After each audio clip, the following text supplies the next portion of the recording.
আজকে আমি রান্না করব ফলুই মাছের আলু দিয়ে ঝোল। তো প্রথমেই আমি কিছু ফলুই মাছ নিয়ে নিলাম।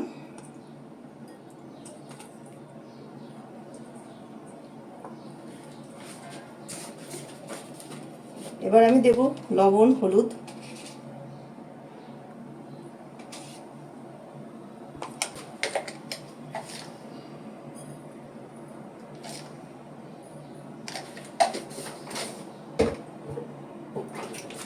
আর একটু কাঁচা সর্ষের তেল। দেয়নি তো, একটু কাঁচা সর্ষের তেল দিয়ে দিলাম। কাঁচা সর্ষের তেলের কাজ হলো যে এটা ফুটে উঠবে না।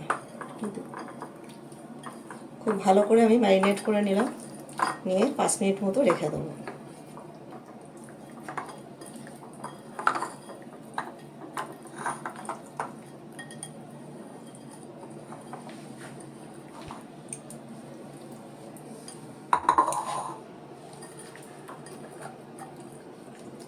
ভালো করে পেটের মধ্যে হাত ঢুকিয়ে আমি এটাকে সুন্দর করে মেখে নিলাম।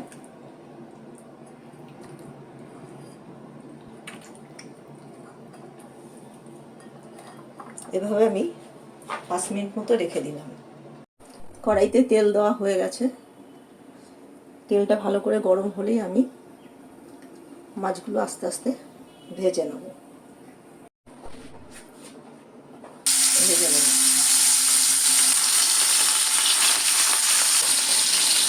একটু হালকা করেই ভাজবো।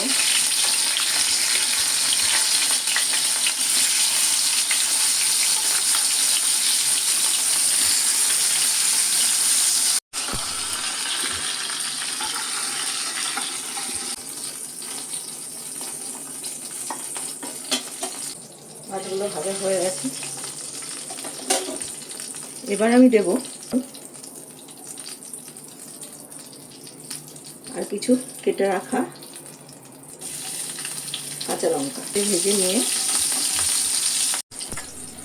এবার কিছু আলু দিয়ে দেব।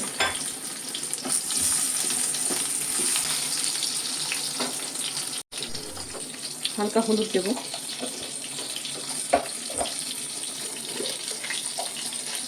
সামান্য একটু লবণ দিয়ে দেবো। তারপরে এখানে নিয়ে নিয়েছি সামান্য হলুদ, লবণ, ধনে আর জিরের গুঁড়ো।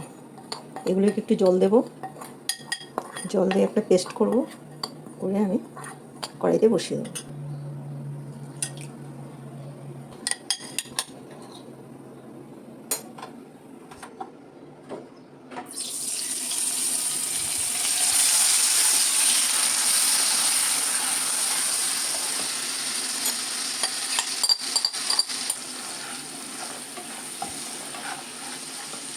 এটা হতে থাকুক, আমি ততক্ষণ টমেটোটা ম্যাশ করে নিই।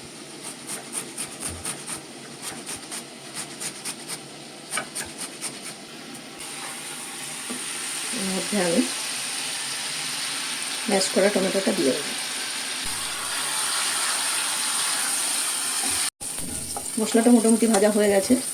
এর মধ্যে আমি দিয়েছিলাম ধনে গুঁড়ো, জিরে গুঁড়ো, লঙ্কা, কাঁচা লঙ্কা আর হলুদ, লবণ এবং টমেটো ম্যাশ করে। মোটামুটি ভাজা হয়ে গেছে, তেলটা আস্তে আস্তে ছেড়ে দিয়েছে। এরপরে আমি জল দেব। একটু বেশি করেই জল দিতে হবে, কেননা আলুটা আর মাছটা ভালো করে সিদ্ধ হওয়ার জন্য। আর একটু বেশি করে ঝোলও রাখতে হবে।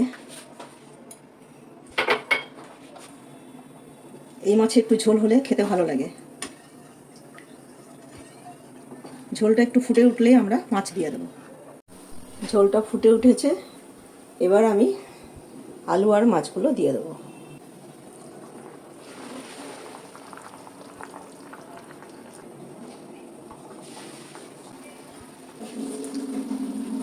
বাকি তেলগুলো দিয়ে দিলাম।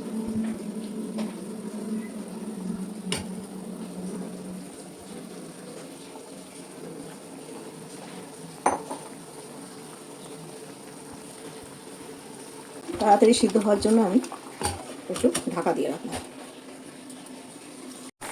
হয়ে গেছে ফলই মাছ দিয়ে আলু দিয়ে ঝোল। এবার আমি গ্যাসটাকে বন্ধ করে দিলাম, দিয়ে এবার আস্তে আস্তে নামিয়ে নেব, তারপরে পরিবেশন। দুপুরে ঝোলটাকে ঢেলে দেবো। একটু বেশি বেশি ঝোল করলে খেতে ভালো লাগে আর স্বাস্থ্যকর বটে। রান্না হয়ে গেল ফলই মাছের ঝোল। তো আমি কীভাবে এটা করেছি আপনারা নিশ্চয়ই দেখেছেন।